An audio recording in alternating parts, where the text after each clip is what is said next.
Indy 500 Films presents The Legends of the Brickyard.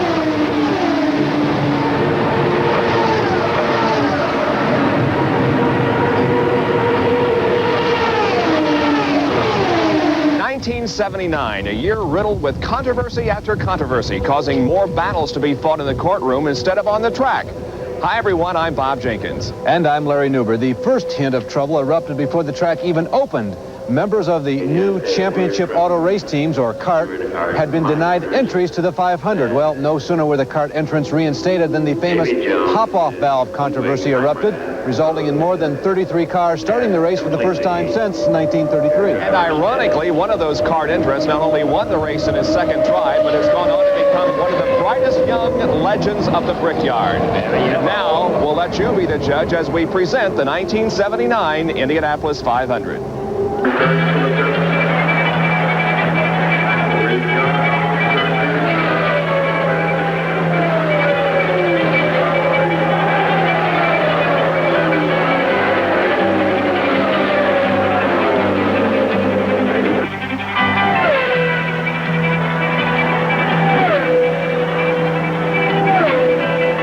The 1979 Indianapolis 500-mile race was run in 3 hours, 8 minutes, 47 seconds. When it was over, the world knew that Rick Mears of Bakersfield, California, driving his second 500, had won all the honors. At least 300,000 fans witnessed his stirring victory in person. More than 50 million saw or heard it on worldwide television and radio. This would indicate that there is something very special about the 500. It does, in fact, have significance for many different people. It means happiness to a young woman whose husband has just won the pole position. Satisfaction in pulling those rookie stripes from the car. Frustration in missing the race lineup. Tension waiting for the weather to change.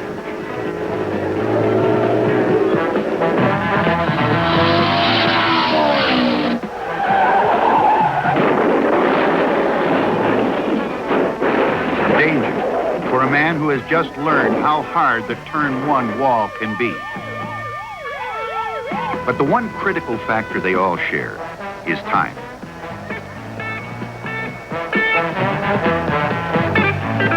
The moment one race is finished, another begins.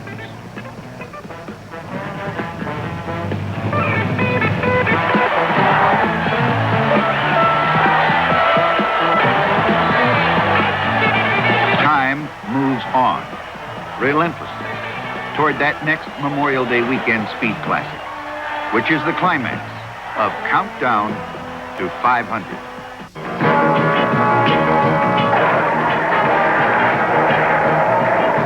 Well, he saved that one and drove it into the pits.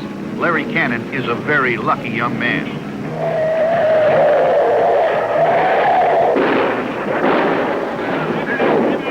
Danny Ungaius, veteran dragster, Indianapolis favorite.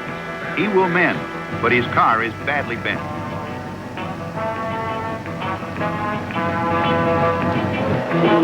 Still in all, the men of Gasoline Alley are used to miracles, mechanical ones at least. You've heard it before. The difficult, we do immediately. The impossible takes a little longer. Who ever heard of measuring the outside of a tire to see how it'll perform at 200 miles per hour?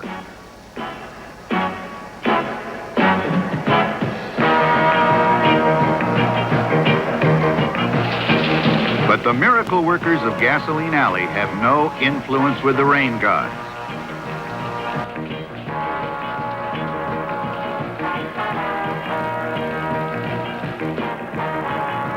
On Sunday, the second qualifying day, the weather changed and the battle was on. A record number of entries and just 33 positions available for race day.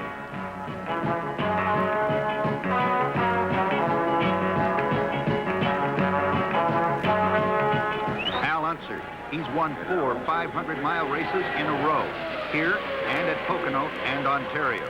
The 4-lap average is 192.503 miles per hour. Get used to it, men. There's a very determined lady named Janet Guthrie now claiming a starting spot for her 3rd Indianapolis 500.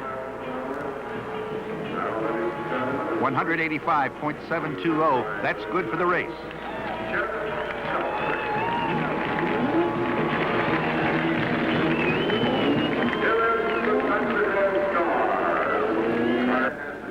There's usually one Unser waiting to see how the other is doing. Two-time Indy winner Bobby Unser is second to his brother. But after all, 500 miles is a long way to go, and anything can happen. Veteran Mike Mosley wins his starting spot. And now Tom Sneva, the two-time successive pole winner, tries for his third. 192.998 is fast time so far. Anthony Joseph Hoyt Jr. of Houston, Texas is heard from. You don't really suppose he's going to do something crazy like trying to win the 500 for a fifth time.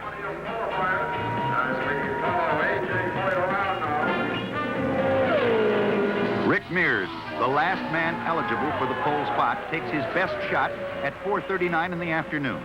The wind is down. Conditions are just right. His speed of 193.736 knocks Tom Sneva into second starting spot. The jinx against three-time consecutive pole winners seems to be holding on. And Rick Mears, well, that 4-lap, 10-mile ride was worth at least $5,000. And there's the front row. Mears on the pole, Tom Sneva in the middle, Al Unser on the outside. The scramble for the pole position is over. Now, it's a matter of just making the race.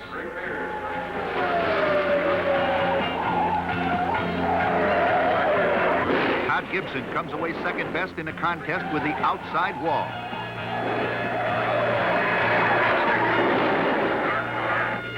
Billy Engelhardt hits the short chute wall and scrapes along clear into turn 2. You could say this is definitely a case of rubbing your car the wrong way. Danny Ungaius as well has a new car and is able to go 188.009 miles per hour. There's considerably more to the 500 than the race.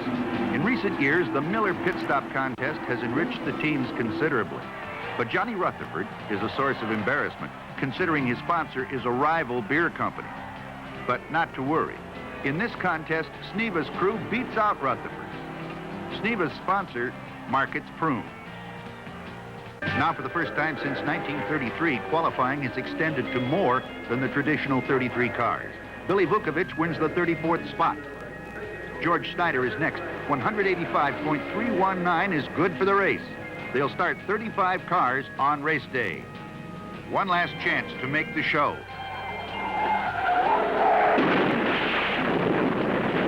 And now even that is gone.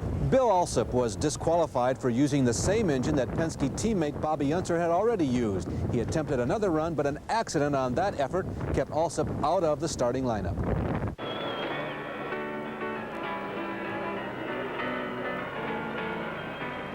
It's sort of like going to the office in the morning. The thing that makes this job unique, however, is that thousands upon thousands of people show up to watch you work.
Al Unser forges ahead. Sneva takes up second, and Rick Mears settles into third.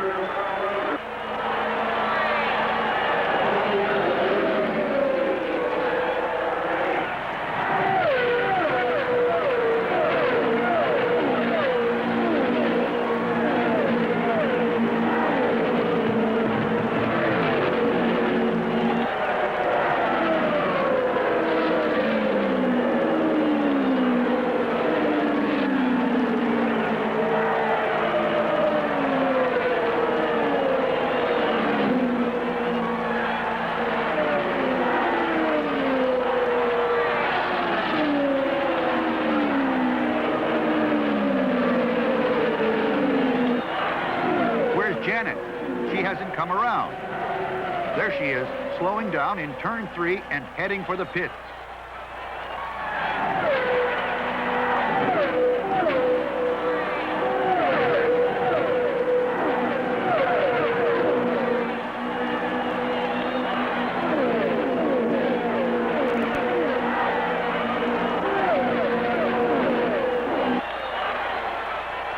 Now it's Al Unser, Mears, Sneva. The front row still dominates.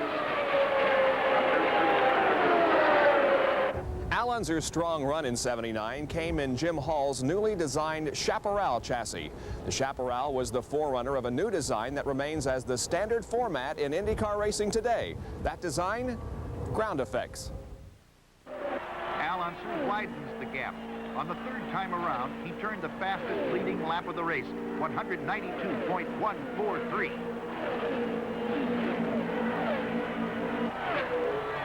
Jim McElreath heads in with a burned piston. George Snyder is smoking, a burnt valve. Danny Ungaya, starting in 27th position, has now moved up into the top 10. Al Unser has now begun to lap the field.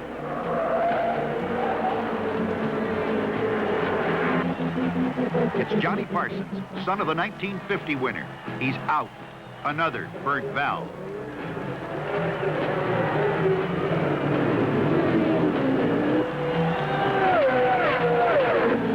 Heavy traffic continues. There's still some 25 cars in contention. Ungaius makes a fast stop on the 24th lap. Lee Kunzman smoking and heading for the pits. Still Al Unser, Rick Mears, Tom Sneva, and Bobby Unser. It's hard to believe this balancing act. Wally Dallenbach has lost a wheel, but he comes in on only 2. The left front is in the air. The right rear hub is dragging.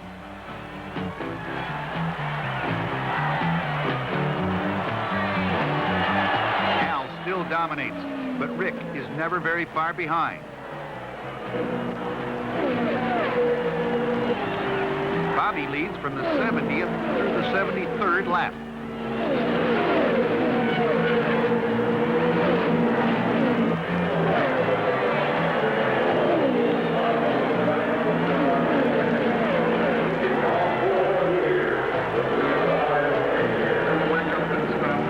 It's lap 94. Voigt's engine died as he came in, and he wants the crew to push him.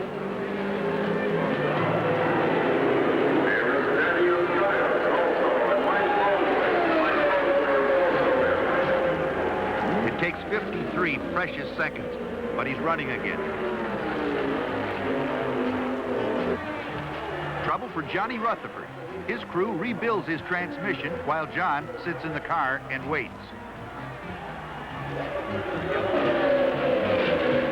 Al leads in heavy traffic, and there's smoke coming from the rear of his car.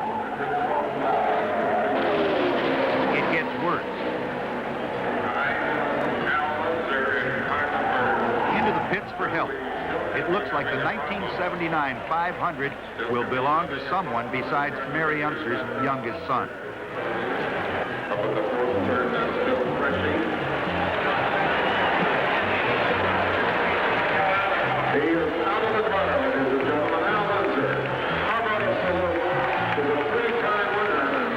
Vern Schuppan is out. Now teammate Bobby Unser and Rick Mears battle for first.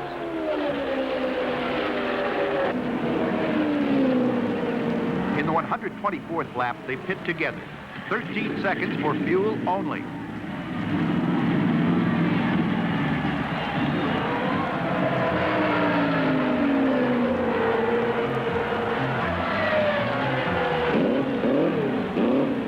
Back they go, and Bobby keeps the lead.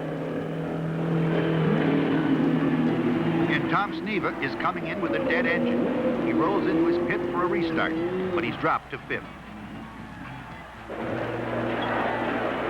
The race still belongs to Bobby Unser. Mears behind him. Foyt is 3rd.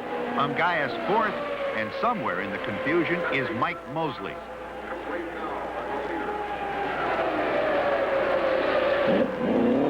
A fast stop for Sneva in the 152nd lap. Turn 2, Larry Rice almost keeps it off the wall. It's the 156th lap. Green for go.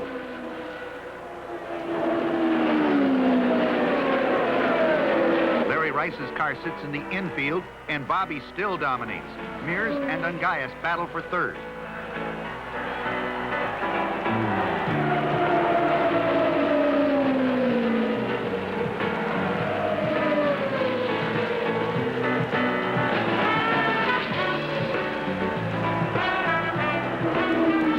Bobby Unser is slowing down.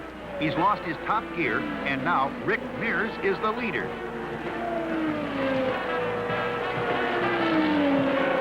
The Mears gang. As a family, they've been winning off-road races for years.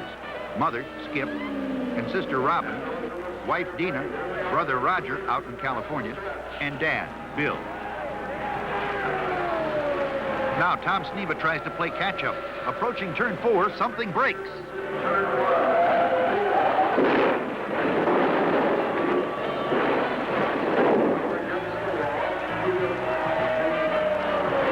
The field is under the caution light. Sneva, shaken and frustrated, is okay, and it looks like a trophy dash is in the making. In the 195th lap, the green comes out. Rick leads. Bobby is down 1 lap, and A.J. Foyt is still within striking distance of a 5th win. There he goes, but there's lots of traffic between him and Mears, and now there's less than 5 laps to go.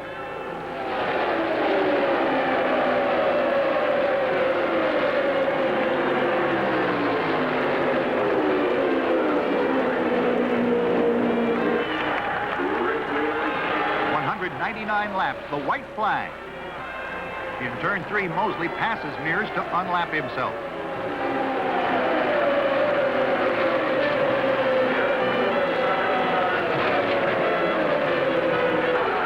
There it is, the checker.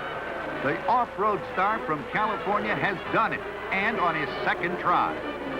Foyt slowing down, coasting. Can he make it to the finish line before Mosley catches him? Well, 2nd is not 1st, but not bad for a man going 50 miles per hour. Mike Mosley flies by, taking 3rd. Foyt rolls to the end of the pits, and for the moment, the attention of the crowd is focused on the crusty veteran from Houston. He seems to have mellowed somewhat. He's certainly come a long way since that faraway day in 1958 when car owner Al Dean put an arm around him and said, "It's okay, kid.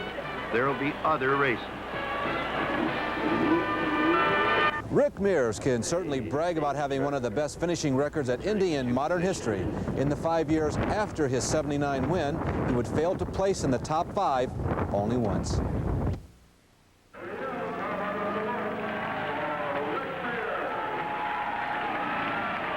A little earlier, it was mentioned that race day for the drivers was sort of like going to the office, except that a lot of people watched you work.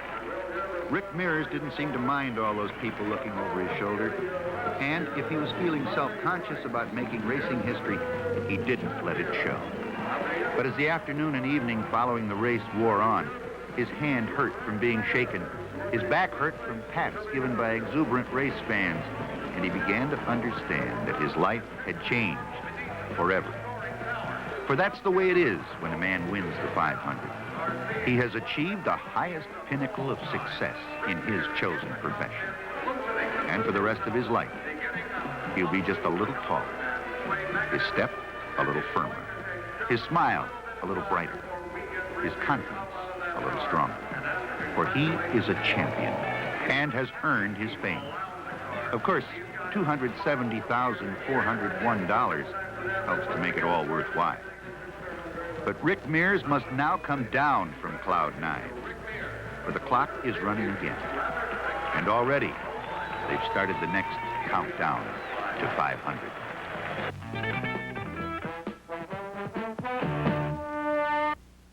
Well, Rick Mears added 2 more IndyCar wins in 1979 to become the first kart national driving champion. And he became only the 10th driver in Indianapolis history to win the 500 from the pole position. One of the best drives of that race came from second-generation driver Billy Vukovich. Vuki, who was one of the 2 additional starters, started 34th and finished 8th. That also marked his 5th top 10 finish in 8 years, though he was never able to duplicate his father's winning feat in the 500. I'm Bob Jenkins. And I'm Larry Newbert. By the way, Howdy Holmes locked up the rookie honors with a 7th place finish. Actually, he was the only rookie to make the 1979 Indianapolis 500. Well, be with us again for our continuing look at the legends of the Brickyard.